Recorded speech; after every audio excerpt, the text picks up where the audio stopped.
For anybody who's joining in, welcome to the Association of Into Dogs Limited. Today we are joined by Pilley Bianchi and Callum Heath. And I actually love this talk. I've been waiting for this for ages.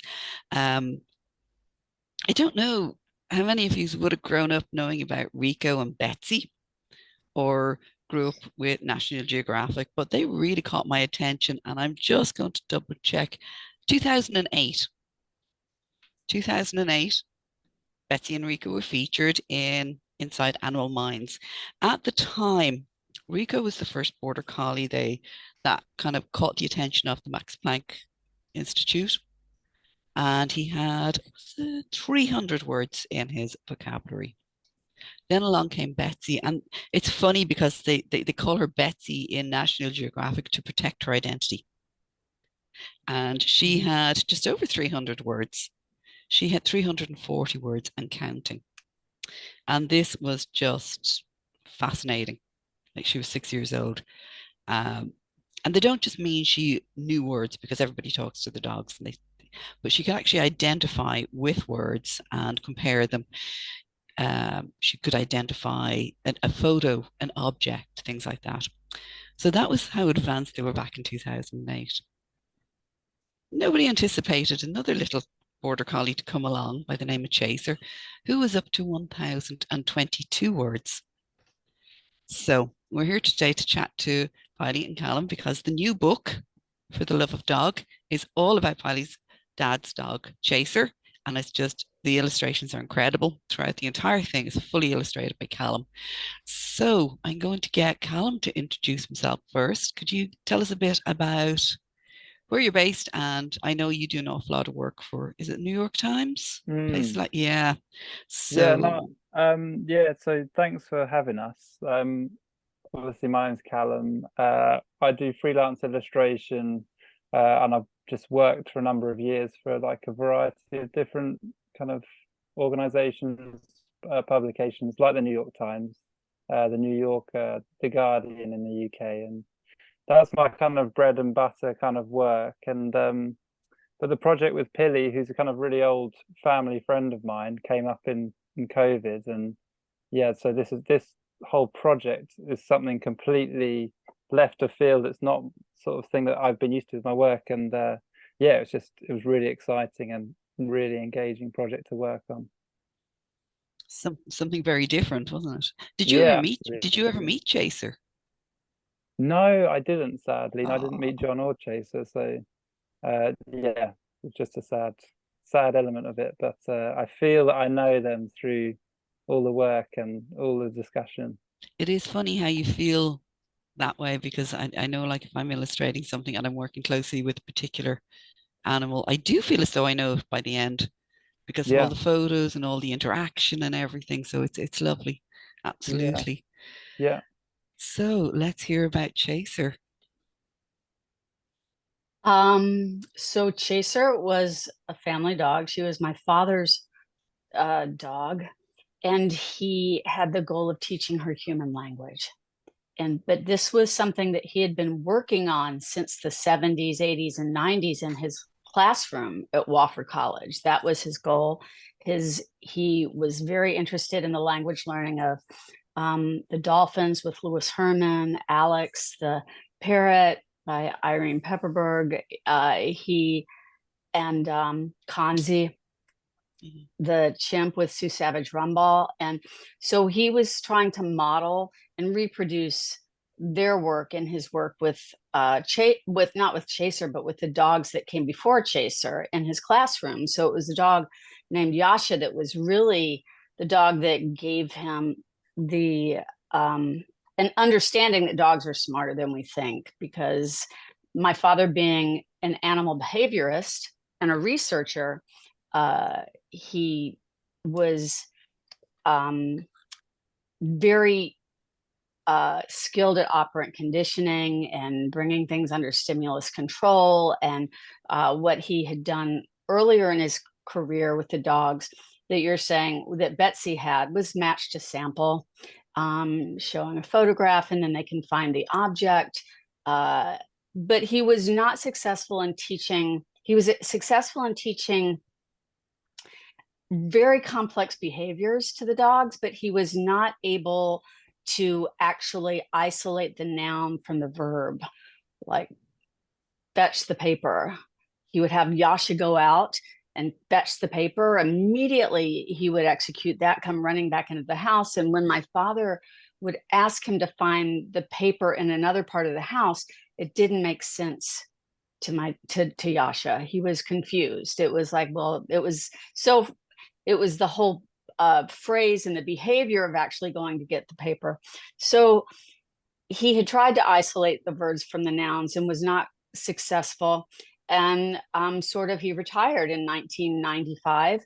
And after the death of Yasha, it took him a while before he really had the desire to get another dog. And my mother made that choice for him after 10 years of sort of grieving Yasha. He got Chaser as a puppy, and his goal was to teach her human language. And he had figured out where he went wrong.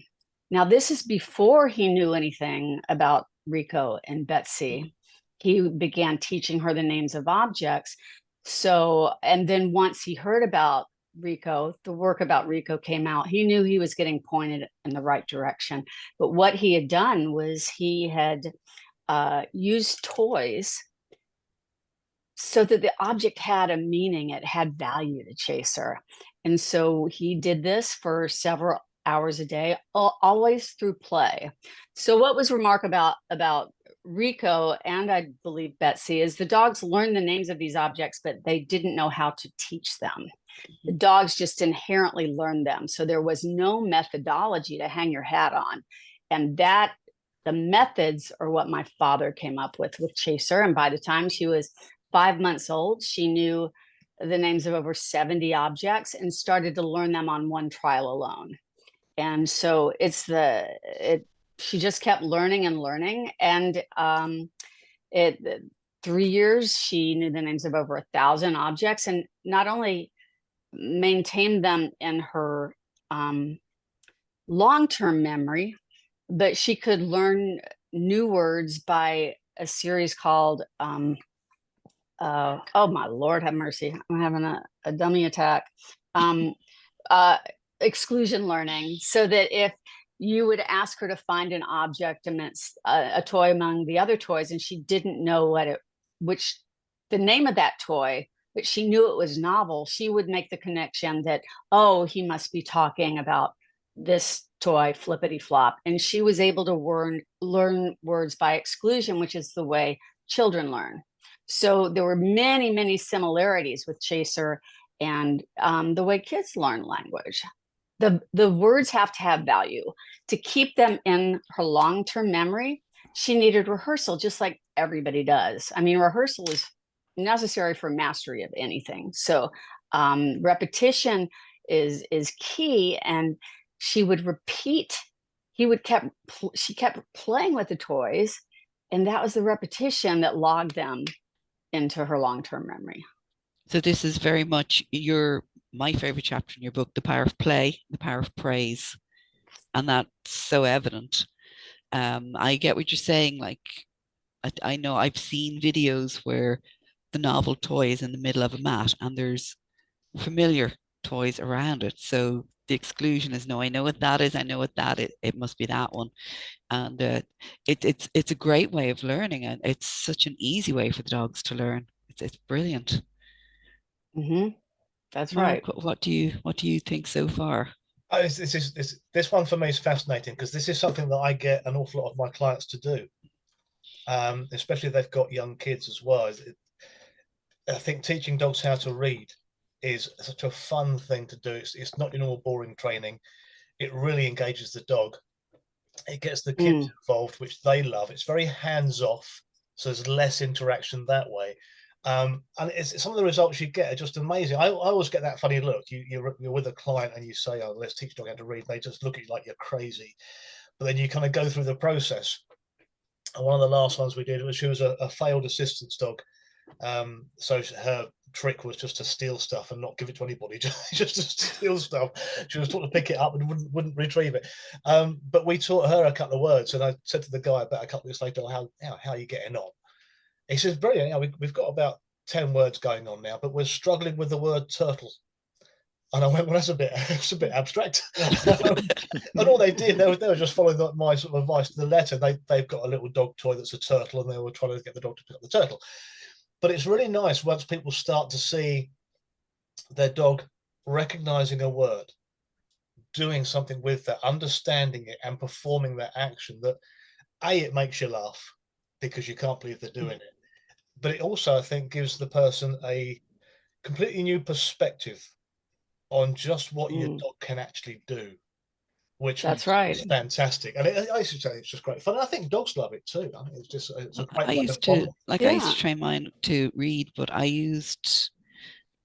didn't experiment. I used words and images in black and white, and then I did a blue and yellow version. So we had the color and we had the black and white. And one of mine picked up on the word. I used the word bed. Now for turtle, I would have drawn the turtle toy. He would have had the image of the turtle toy to work from rather than the word, because I try to limit the amount of letters in the word I show them. But for the one bed, I had a Labradoodle, and he was so used to me. I obviously had this cue I hadn't picked up on until I started teaching him bed, where I'd look at the clock and then I'd say it's time for bed. So each time he saw the cue card saying bed, he'd look at the clock and he'd look at me, and he'd literally grab the card off me and go into bed and sit there with such a face on it. So it's like, it's too early. It was like, I thought him to tell the time, but he knew like he shouldn't be in bed in the kitchen at that hour. So it's amazing what they pick up. That's when I realized, okay, let's take this on the road. He was in training as for assistance work or guide work or whatever. So I did take it on the road up to the shopping centre. He was taught where the exits were, to find the exit signs and to find the toilet signs and to find the lift signs. And it was just so much fun. It really was. Well, I think Chaser got a mention on one of the TV shows over here a little while ago. Rescued by Ruby? No, it's a program it's a program called Quite Interesting, QI. Right. And there was a dog in the UK that would, I think they'd learned like 300-400 words, and they said, well, she's got some way to go because there's a dog in the States that that knows 1,200. It's on the other night. I think it's just a rerun, but it's just a quick mention. It's quite interesting how it's kind of come around. That's why I was laughing the other week. I turned on a movie. I was looking for something with the dog in it to keep my guys entertained while I was doing some work, and I ended up watching it myself because it was called Rescued by Ruby. Rescued by Ruby. Yeah. It was based on a true story. Young. I think he was Canadian. He was trying to get into the dog team in the police, and he had to find a dog. He goes to the rescue, and they offered him this one. And he said, I don't know. And they said, well, she's a similar breed to Chaser, who's really intelligent. So even there, Chaser was getting a mention as a comparison. So it's so fun when you see these things pop up in TV shows. I know that dog. Yeah, it's a little bit surreal when she went globally viral. Once my dad's research was published, and she went globally viral, it was like, what is going on? So it literally, because it's hard science, she went globally viral in 72 countries and 48 languages, or one or the other. And I was Googling her, and I was like, wait, this is my dad's dog? My father didn't even know it. And so he started getting all these calls. But what's kind of remarkable too, and what you guys are doing is fantastic. I mean, it's wonderful. But what my father wants everyone to know is he only taught her so many words to test the boundaries of her memory system.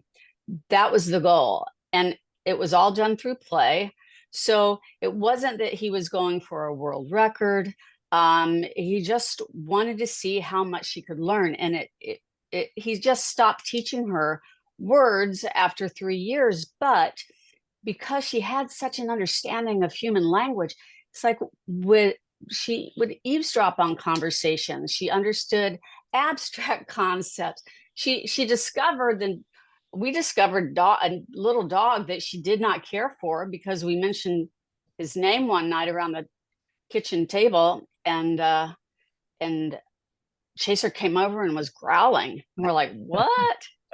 So, but anyway, dogs exhibit this kind of like implicit learning all the time, and words matter. You know, if we can harness that, like what you're doing with the objects and the science, I mean, that just expands their world. It's like, why wouldn't you take advantage of human language and but at the same breath understanding their language, which I think Callum has done so beautifully in the book with his illustrations and really giving us a peek into how dogs communicate.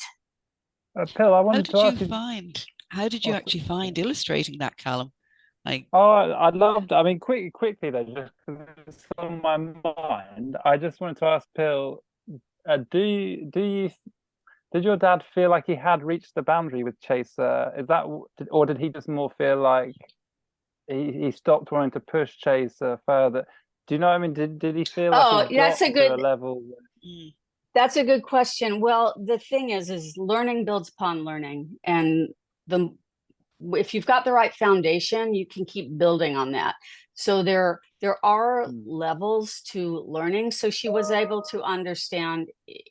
He stopped formally teaching her, but she eventually learned to A take B, you know, and those words independently so that she could form simple sentences.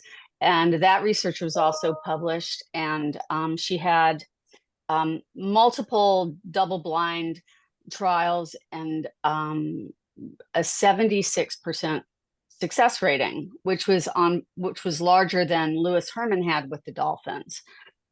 But what's interesting about learning builds upon learning, she started picking up on daily conversation, and it was very easy when we were out walking to tell her, Chaser, this is a tree, you know. And so she's like, okay, that's a tree. And finally we're like, well, go find another tree. And then she would go find another tree and stand against it, you know, find a bush. And she was able to understand abstract concepts like again, repeat, slower, faster, bigger, smaller, common nouns. That's what the value of, and these enlarged her world. You know, she was constantly listening and engaging and having something to do. So yeah, his goal was just to see how much she could understand, and combining words and understanding abstract concepts. So at the end of his life and Chaser's, he was teaching her through imitation, learning verbal cues and visual cues, so that she could learn very complex behaviors on one trial alone. And this is kind of remarkable when it comes to service dogs, because if you use these methods, there's a 70% fail rate with service dogs that don't make it after 3 years. If you use these methods,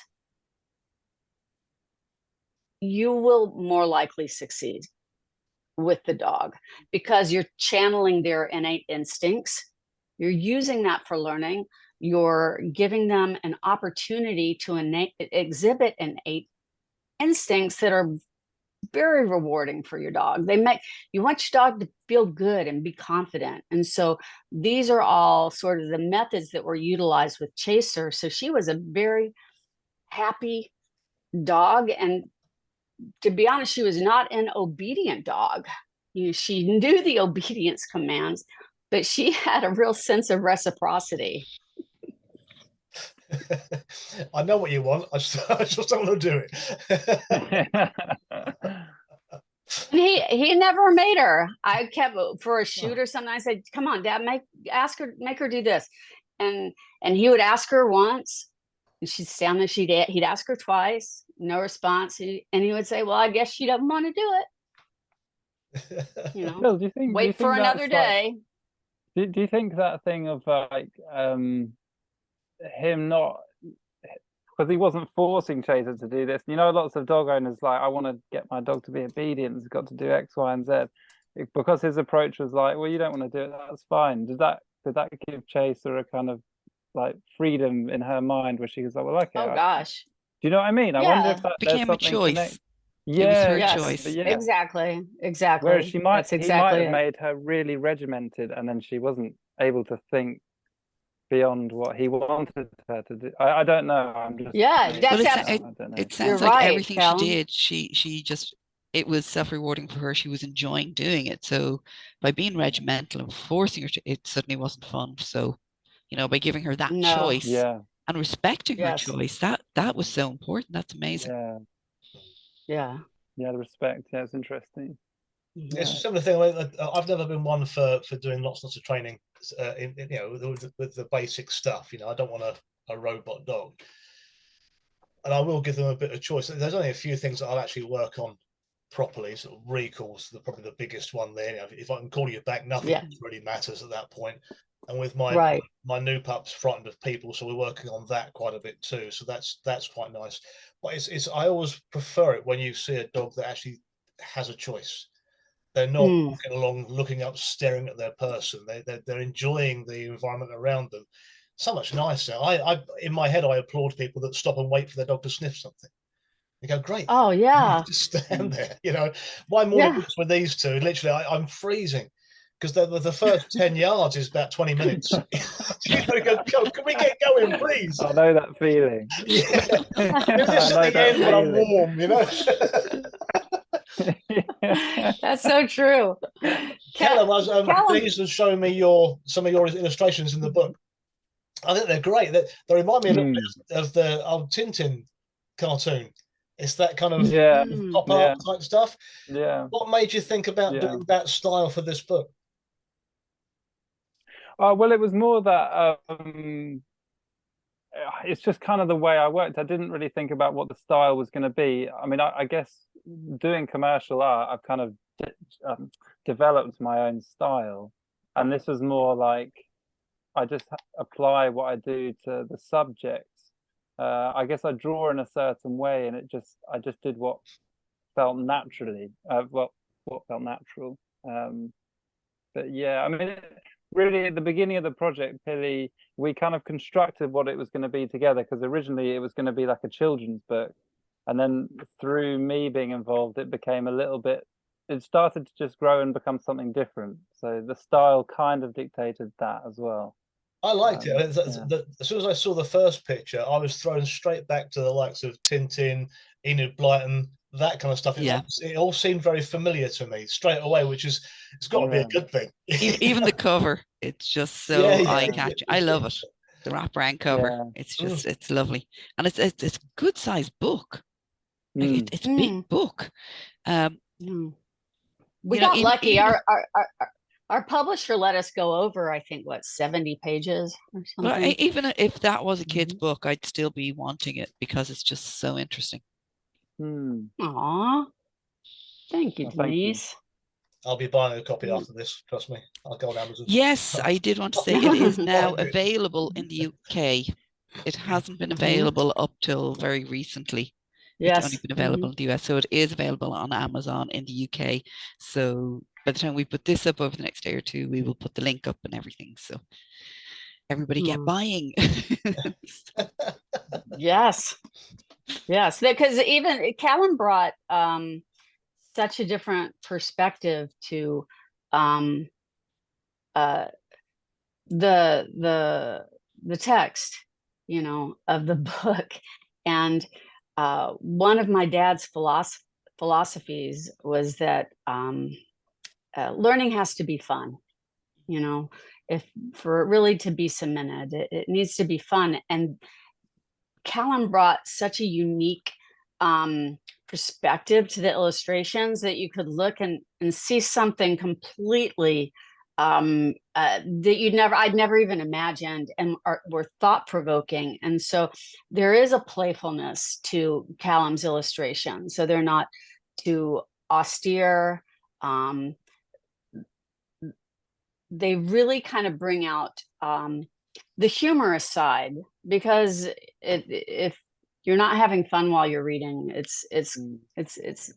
for me it's a challenge if things get too bogged down with science. But his illustrations really brought my father's words and my prose to a complete different level. I love that. I love that your mind was now open to this new interpretation and how it could work with your version to just make it that much bigger and better for everyone. And I have to say, Callum was so fast, it was freaky. So Callum, you have to put out on Connections Companions with the New York Times, you have a new illustration every single day.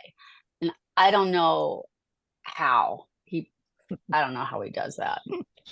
No, I like to do things relatively quickly for better or worse. But I just found the theme originally when Pilley came to me.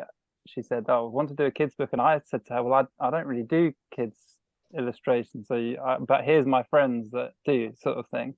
And then we had a kind of back and forth on that, and eventually Pilley kind of like convinced me that it was a good idea. But I think I just found the subject of Chaser and what she was capable of, and the messaging around what John was what he wanted to communicate was very powerful, and it lent itself really well to be illustrated, and to be illustrated in quite a kind of clever or thoughtful way.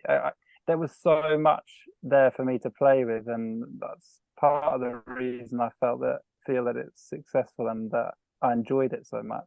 It was just the theme was rich, and even just outside of Chaser, dogs in general, there's such a variety in the way they look and behave and everything. I had so much material to play with. I was lucky. There's no shortage of material there.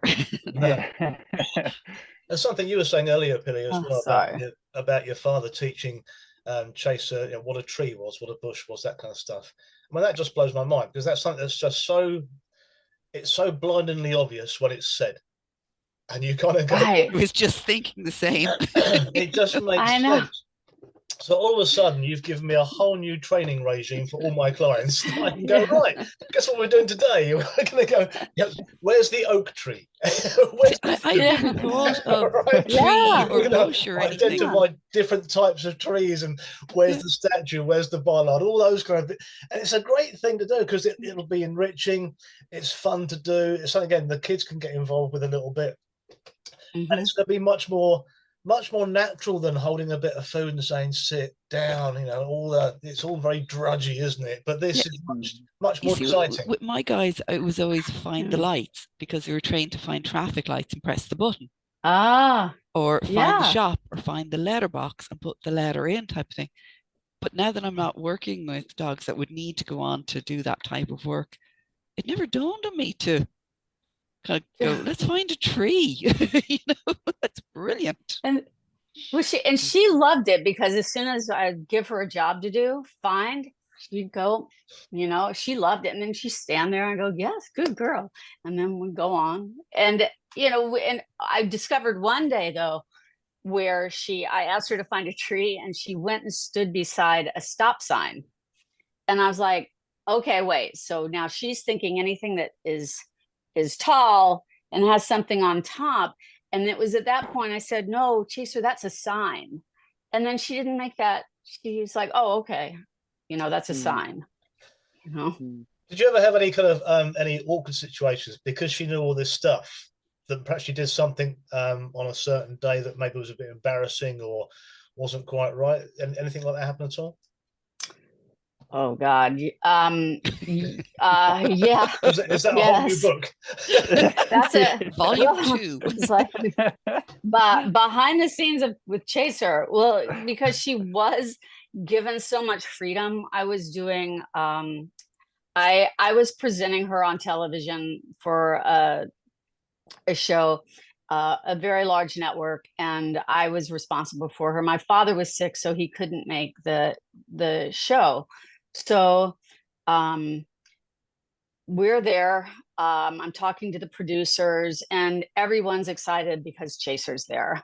And so she's conning everybody into petting her, and then she had her ball and she would like toss it and they would engage. And so the next thing I knew is we were done chatting about her, and the host of the show that was petting Chaser walked down this long hallway and had to go back for the live show that they were producing. It was a morning show. So I'm still talking to the producer of the show, but I see Chaser trot down after Elizabeth. And I said, and then I see her disappear into the studio. And I said, is she okay in there?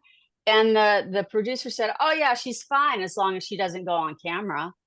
I'm like, how would she know that she's going to be on camera? So I get into the studio. I mean, it's a massive set with the cameras, and Chaser's she's trotting along and she's going everywhere. And she hasn't gone on camera yet, but I'm trying to holler at her like, Chaser, come here, come here. And she's ignoring me, and she knows good and well what she's supposed to do, but she's just is having her go around the studio. And yeah, so she was kind of uncontrollable. And then finally they went to commercial and I went and grabbed her. But well, surely at that point you're then going, Chaser, camera one. Find the tree. It was, it was, I should have, but so what happened was I was talking to my dad. I was panicking because the shoot was the next day, and she was not paying attention to me. She was not listening to me. She would do what she wanted, and then she'd, all right, I'll do it. And she'd be really sloppy and execute it, which was not usable. So my father said, listen, all you have to do is whisper in her ear and say, Chaser, now you do what I say. Do what I say. And that means she knows that's like, oh man, I got to do it. And so I did that the next day, and I kept whispering it to her. And finally, when we got on set, she just kind of plopped down and was so hangdogged. I'm thinking, oh my God, she's so sad because she hasn't gotten to run around. But when the camera started rolling and they started engaging with her, she quickly perked up. But she was funny, yeah, that way. But it's nice seeing that, isn't it? It's nice seeing when dogs are taught to do certain things that perhaps they're not the norm, but that they just go and display it in other ways as well. A client of mine's got a Sprocker who's she was going to be a border control dog. Did all the training, fully trained, but then they noticed a problem with her hips, so they couldn't use her. So this client's now got this dog who said that when they go and walk around some of the parks early evening, the dog will suddenly sprint up to a group of teenagers and sit down in front of one of them. Go, he's got the drugs. It's him there. So this dog now spoils all these parties that teenagers are having, which I think is great. I did my job. This is fantastic. Yeah, that's awesome. That's like in that movie Babe, where the pig wanted to be the sheepdog, so the sheep whispered or told him what to whisper in the ear. So you just whisper that Baram you or something into the sheep's ear, and they'll do whatever you want. So. Yeah. Were you saying earlier that he also worked with other animals as well? I'm sorry, say that again. Were you saying earlier that your father also worked with other animals as well? So it was a similar thing? Right. Well, the previous dog Chaser, and then we also used our horses.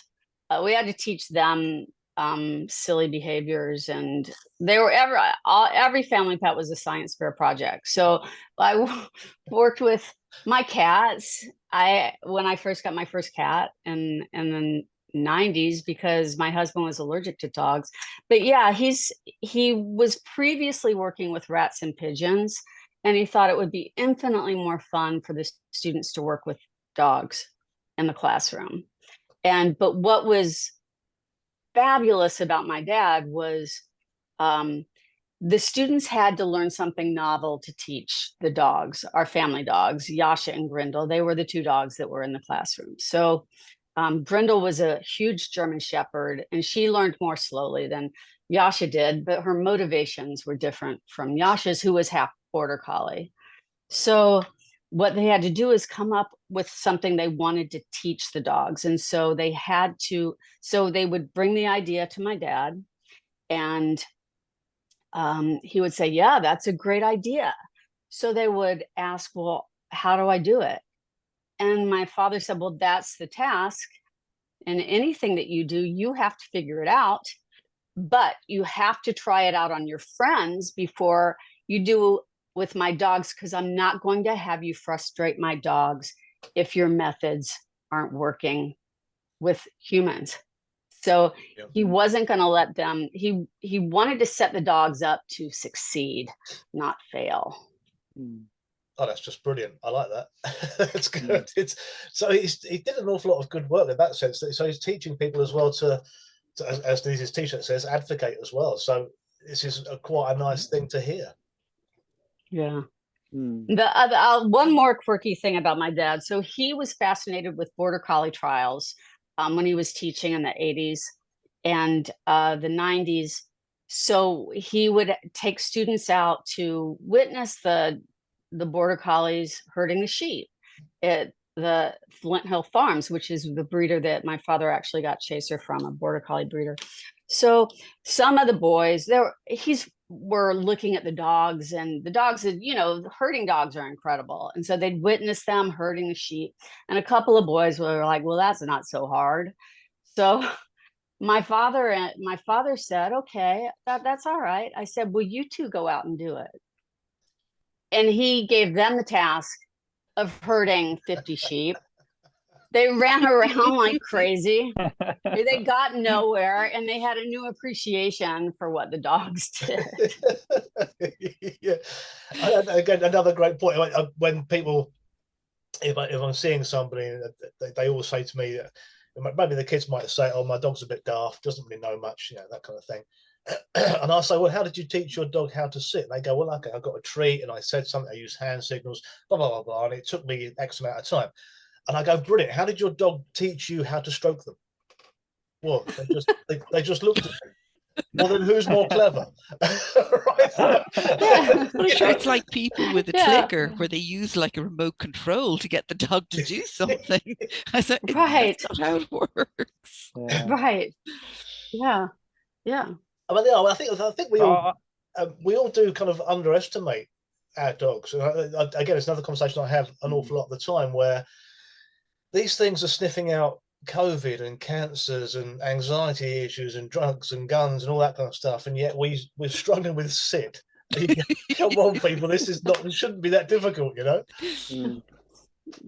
was going to say, I really one of the things that I really enjoyed and like about the kind of messaging in the book, and like the teachings really, is that it's about dogs, but then you can kind of escalate that and think about actually it's how we treat each other and we teach each other. It kind of, you can cascade it down. It's on a level it's about dogs, but actually you can look deeper and it's actually about the way we interact with each other. Like, and I think that it kind of goes back to some of those stories that you're talking about, Pill. I mean, you can feel that when you're reading through the anecdotes and the messagings, and it's just, I don't know, that I thought that was quite a powerful element to the content. There seemed to be a lot of mutual respect between species, and that was my takeaway from it. It was like the dog was never going to be expected to do something it didn't want to do. There was just so much love and compassion throughout the whole thing. For all those years together, it was just incredible. There's a quote, but I can't think who it's from now, but the guy said that the more people he meets, the more he understands that the animal world is the civilized ones and not us. Sounds like something John Fisher said. Yeah. I think it was in so many ways. I think, wasn't it Einstein that said that a mouse would never invent a mousetrap, and yet here we are inventing bombs. Yes. Kind of makes sense, doesn't it? Really, there's a simplicity. There's a simplicity, simple things that dogs teach us that we don't pick up.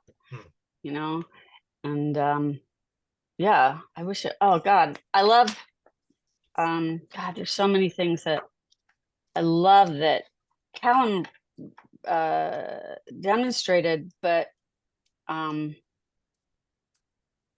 gosh, one of the There's such things a that I mystery really, to what you're looking at, Pill. There's such a mystery here. There's What a you're oh, holding. number. sorry. Okay, There, but there like is a these kind of number things, of it's sort of Oh, the imagery, but yeah. I'm thinking, you know, why dogs, once you got their love, man, they got you. I They love got you. this one. There's such a kindness. Oh, There is yeah. such a kindness in that photo. There's something about that drawing that's just lovely. And it's I like, was looking for, oh, Hmm? Callum, yeah. yeah, it's hard to pick one. It's really Well, hard. I was I could looking stay on for, this I call all was look, day. Just keep it coming. There is one I with was, the dog is, yes, I love this one. I'd like to see that happen more often. right. Notice who's I'm, who's holding the right end of the Yeah, leash. yeah, So there we exactly. go. oh, Lucky this is I was not looking radio. at, It's oh. true. Here, look at this. Yeah. No, this is the one I was looking at. So when we're talking about humans and dogs, it's like you get what you give. And so this illustration by Callum just says it all. I would have never thought to, you know, present it that way, you know, but you get what you give, man. Dogs show us that. Yeah, yeah, constantly. There was a great little Mhm. cartoon I saw earlier. I'm not sure it's from, but there was the dog was being petted by the person, and the dog sort of in his mind saying, "Oh, thanks for putting your hands on me." The person stops, dog jumps up to paw, and the guy goes, "Get off, get off." The dog's going, "Well, what the hell, man?" Yeah.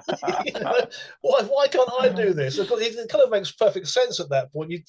I like when you start to get different perspectives on basic problems. You know, I spend my Right. life trying to put it from the dog's point of view to people. So I use a lot of anecdotes. I use a lot of similes, that kind of stuff.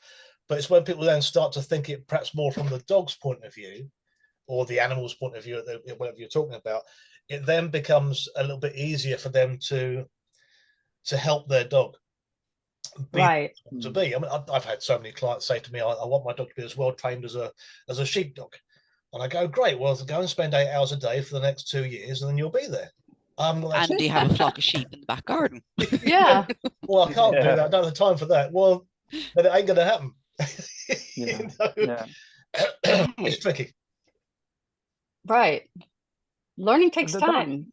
That's another element as well, Pill, I guess, is like I think the book can help to sort of demystify the idea of Chaser, that she was this one-off, or that it, a bit like what you're saying, Mark, that it takes time and dedication to connect and teach your dog. And Chaser was exactly an example of that. It's not just like, I think sometimes there's this mystification of like, there's this dog that's just a genius, and it's Right. like there's levels to get to that, but it's about what you're willing to put in yourself. Yeah. And I think that's a kind of interesting element of it.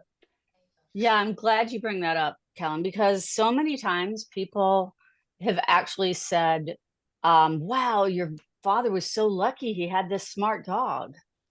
I was like, what?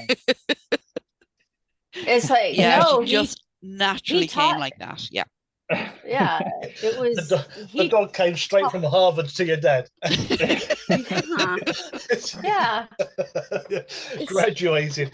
And the thing is, I think as well, the bit that people don't get, I think, from my perspective anyway, is that they think this all involves, it does take time, but they think it involves a lot of intensive work, where I quite like incidental training. Right. So like my last old girl, Ava, she was a bit of a mess when she turned up, but we didn't do anything sort of strenuous with her training. Well, she was frightened of the whole world, so she was frightened of everything you could think of.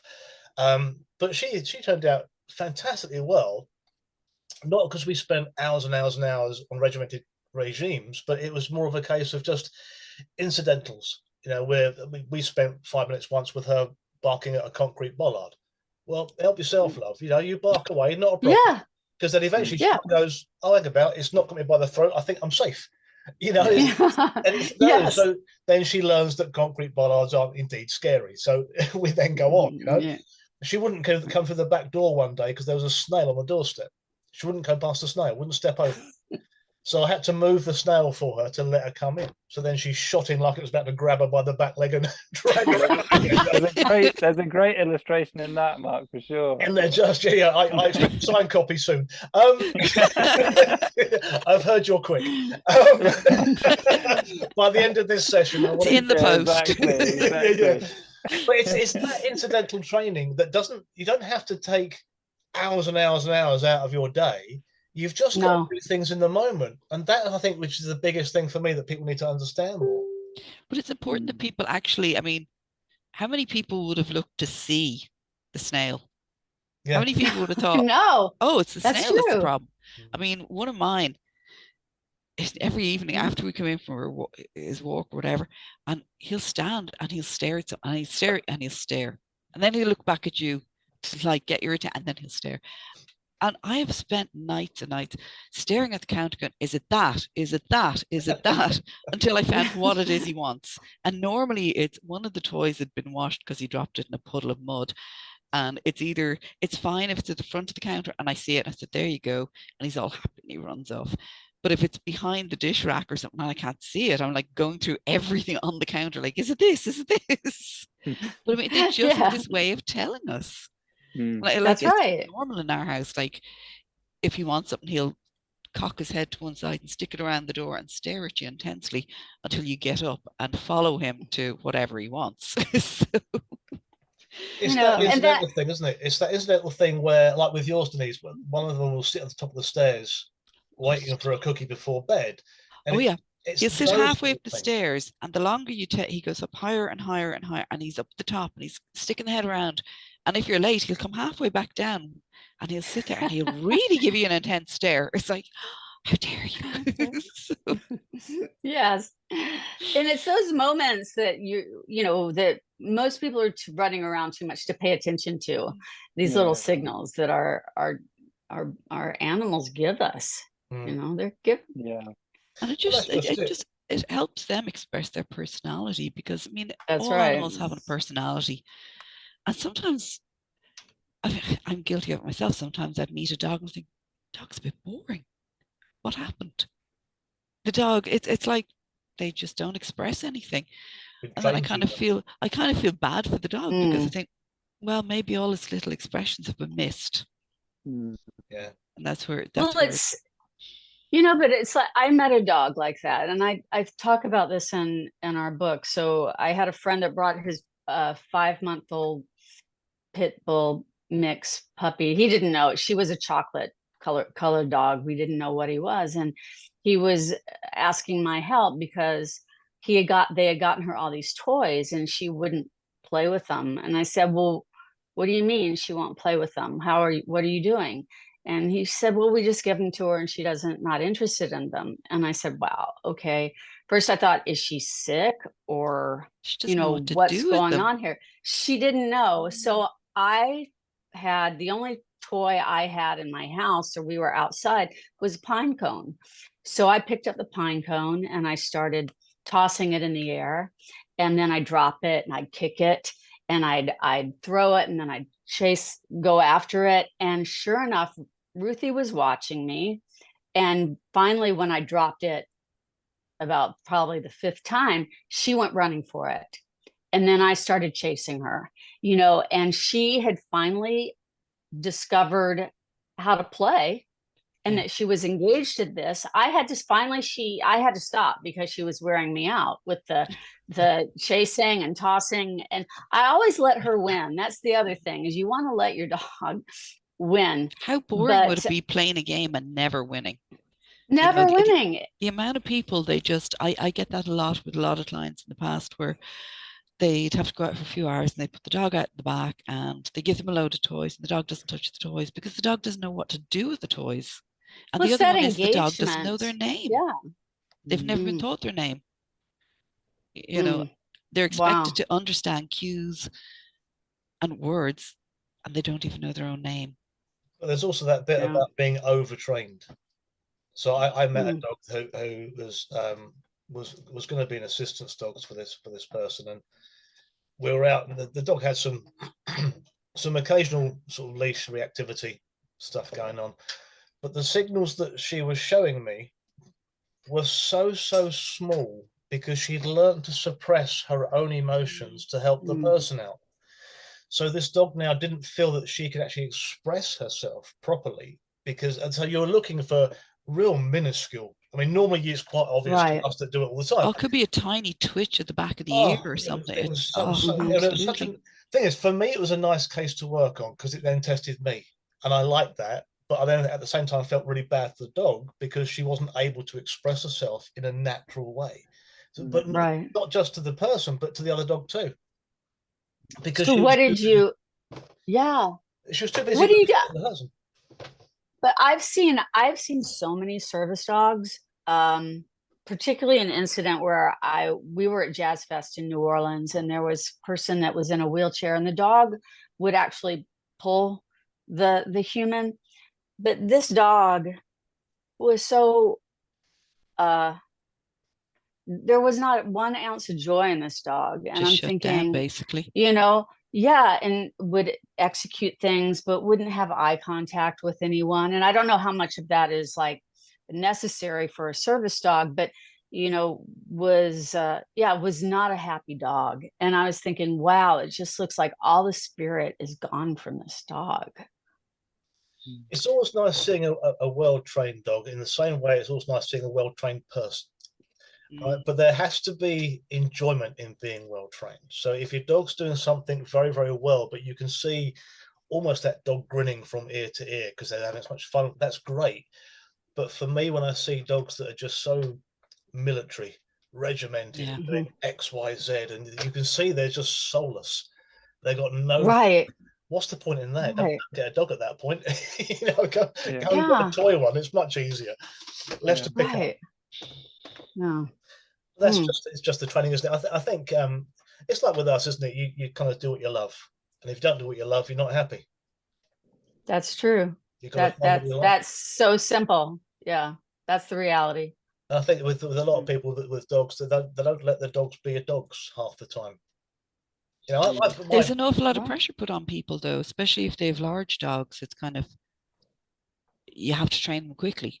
Whereas a small dog, you just pick it up. Right. Yeah. That's true. My pup at the moment, as I said earlier, he's frightened of people. So I'm going to an awful lot of organised things at the moment. So we do training walks and social walks, that kind of stuff. Because I've got 2 German Shepherds, and the pup being nervous, if you walk him on his own and just in normal public areas, he will bark at people because he wants them to go away, not because he's aggressive. But of course, if I'm able to stop and say hello and speak to that person and allow him to meet their dog because he loves dogs, he's perfectly fine. But when you're out in public, not many people want to stop when you've got German Shepherds, especially not when they're barking at them. But this morning he was on a training walk. This morning he was playing with a Dalmatian, he was playing with a cockapoo, he was playing with a puppy cockapoo, and then there was this little tiny fluffy thing. I mean, literally this big, tiny, who wanted to just eat the world. And he was running away from him because this little thing was trying to bite him. Yeah. He was showing all the right things, but he didn't bark at a single person. And that's the nice thing. And it's that kind of stuff that you go through. It can be quite tricky sometimes when you've got certainly the bigger ones, because if it's a dachshund barking at you, people go, "Oh, bless you." When it's a 52-kilo shepherd, they kind of go, maybe not so much, Right. The other thing as well is that people tend to focus on the wrong part of their walk. Yeah. So you go out for a 15-minute walk and you have 30 seconds where the dog reacts to a postman coming out of a neighbor's house. You go home upset because you failed for those. You didn't fail for those 30 seconds. You've had 14 and a half minutes of success. That's what you need to focus on. That's well said. Yeah, small victories. Yeah. But Callum, Callum lives on a houseboat with a dog, Spanish Badinko, Barley, named Barley. So she's just sleeping in the background. Yeah, well, you can't see her, but yeah. Okay, should I not have said her name? No, no, no. Oh, no, she no. can't On a hear. She can't hear. houseboat No, on no. the canal, Yeah. or So, I so assume on a what do you? canal somewhere. Yeah. Oh, I'm Where based are you? on the Thames in Oxford. So yeah, we were on the canal before, but yeah, at the moment in How do Oxford you on the keep a Thames. Pandenko from pongoing off the boat? All the Well, I videos mean, I've seen of Fandangos, like they're halfway up the wall and bouncing off the yeah, ceilings, and yeah. Well, it's been a real. I mean, sort of ironically or strangely, like when Pilley got in touch about the book was almost exactly the same time that we adopted Barley. So it was kind of like my whole world suddenly became about dogs.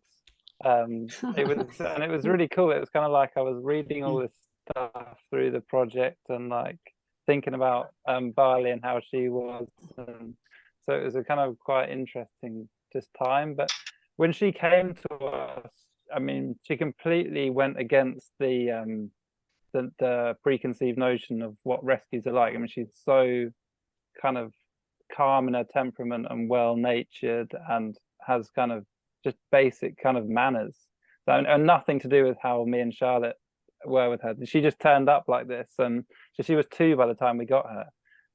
But yeah, it's just been a real like learning curve, and just I've never had a dog before, so it's just been kind of like going with the flow and just learning how she is and kind of how we are as well. I mean, when we were having this discussion, one big thing I was thinking about is just about how, and through the book, is kind of how we behave ourselves and how our behavior towards dogs. It's important to reflect on yourself and think about what your what your boundaries are, what you're able to give, and what you're able to do as a way of setting expectations for your dog.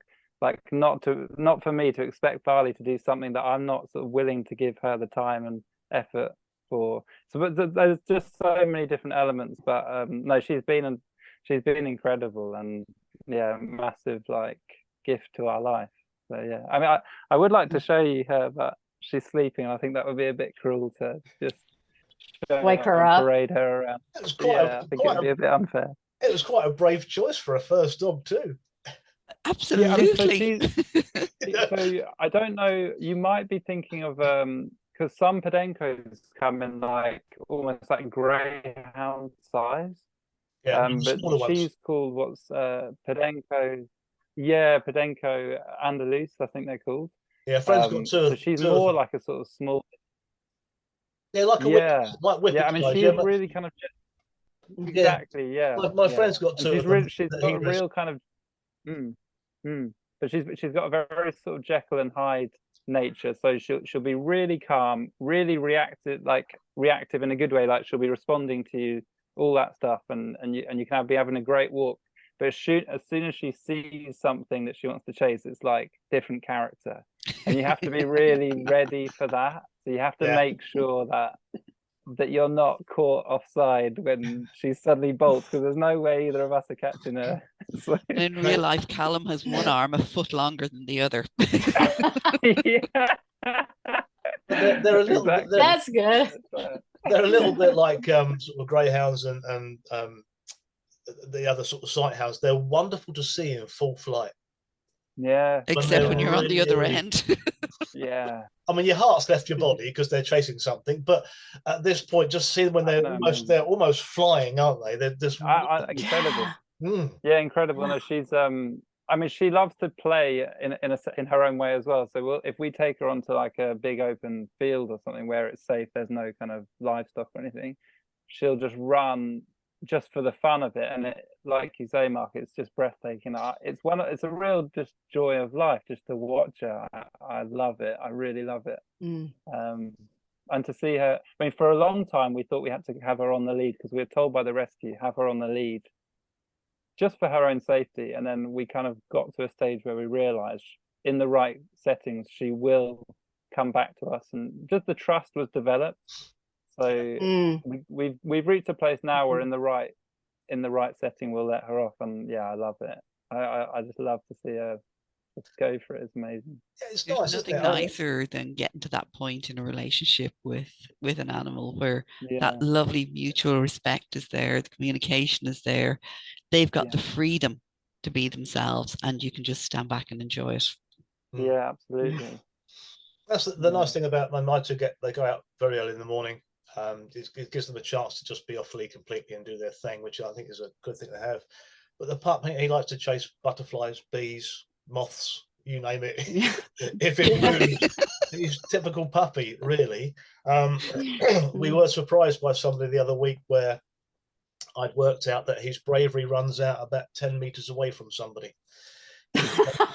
He went charging off, giving it the big bark, and then he stopped 10 meters away from this person, realized he was off the lead, looked at me, came straight back, and remained silent until I put the lead back on. And then he started barking again. Oh, my God. I thought I had the whole park to myself yesterday, and my pair was off. One was down one end playing with his toy with Mike, the other was down the other end with himself, and we're having a great play. He loves to grab his toy and he rolls in mud and every other goddamn thing he can think of that stinks. And next off, I looked, and this couple came out of the train station and they were walking, and they were very excited. They had a little kind of strange looking case, and I thought, okay, let's get him back close to me. They took out a cat, a black and white cat on a lead and harness, and we're bringing it for a walk to meet dogs. And I'm thinking, oh my God. And I'm on the walkie-talkie. Mike, get him on lead. Quick, quick, quick. There's a cat. Because Jeffy would have cleared that field in a nanosecond if he had seen a cat. Yeah. But I was thinking, what are you bringing a bloody cat to a dog park for? Yeah, it's not a great, unless it's a panther, not a great idea. Oh, like it's not even a dog park. It's just a park. It's a kind of an open space where everybody brings their dog at certain times. And this young couple decided to bring their kitten on harness, on leash, to meet dogs and people as part of its socialization and training. And I'm looking, good luck with trouble. It's not a great idea. And the thing is, what happened? What happened? Well, what shocked me was that I put mine on lead. I had a little walkie-talkie, so I kind of quickly called my grab Jeffy. He's 45 kilos of cat chaser. So, yeah. And he's dodgy hips. He's not going to catch it, but he has dodgy hips, and I don't want him hurting himself. So that was grand. But two dogs did go by, said hello to the cat. They all stopped to chat and walked, and I'm there. I'm mortified. I'm a trainer. I can't let my dog go near that cat. So it was like, yeah, everybody else's dog was fine, but not mine. So it was like, but that's the third time I've been caught in a public place where somebody's had a cat in a lead. Yeah. Oh, and so once with a rabbit. What do you think? Wow. So do you think that the dogs, I mean, we know it's the chase that they love. Do you think that they would go after the cat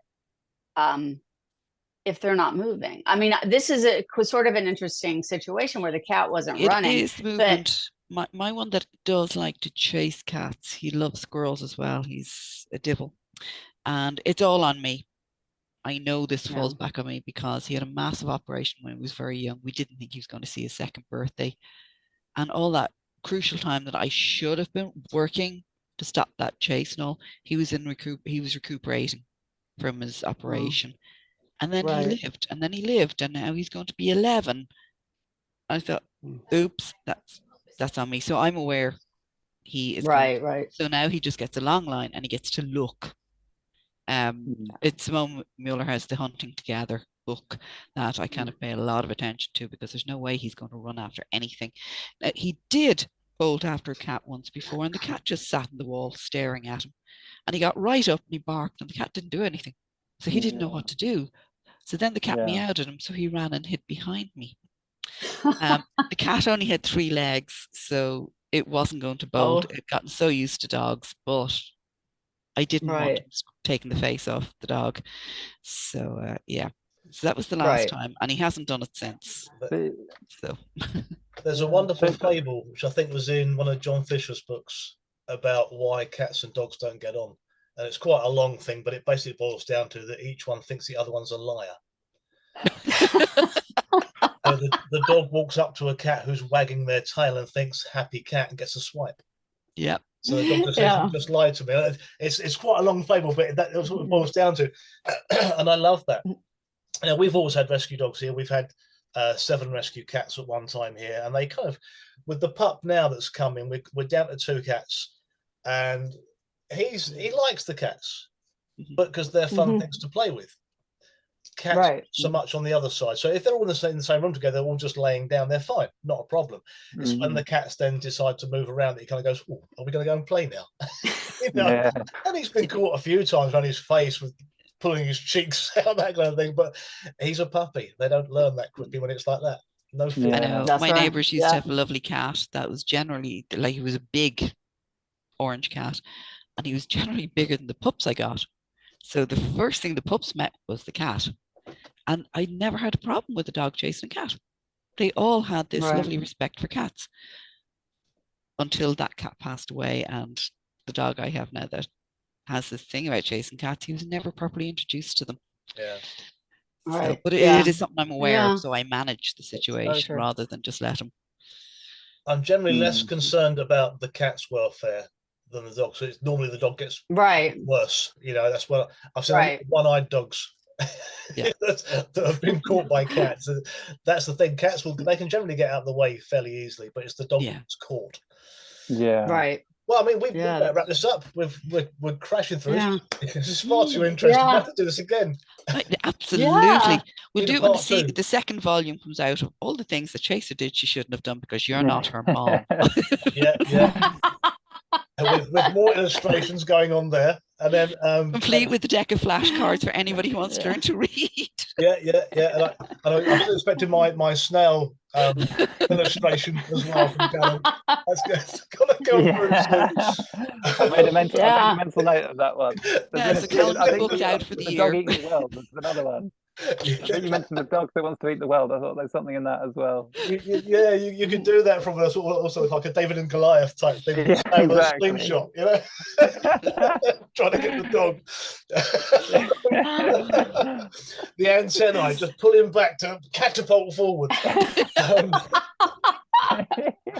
Oh, my brain's going funny now. This is it. I've gone into the realms of surrealism. You need a pen and paper, Mark. You need a pen Going and Monty paper. Python at this stage. I can do fantastic stick people and stick animals, but that's about it. You have to do a book about stick insects then, I think, for you. Yeah, that'll do. There you go. I'm sure there's a way. I'm sure there's a way. If stick insects acted like dogs. Yeah, absolutely. Exactly. Oh. Well, it's Gosh, been well, wonderful to meet you both. Yeah, thank you so much for having us, Denise. You know, I love having you on. You guys are so talented. Yeah, so much fun.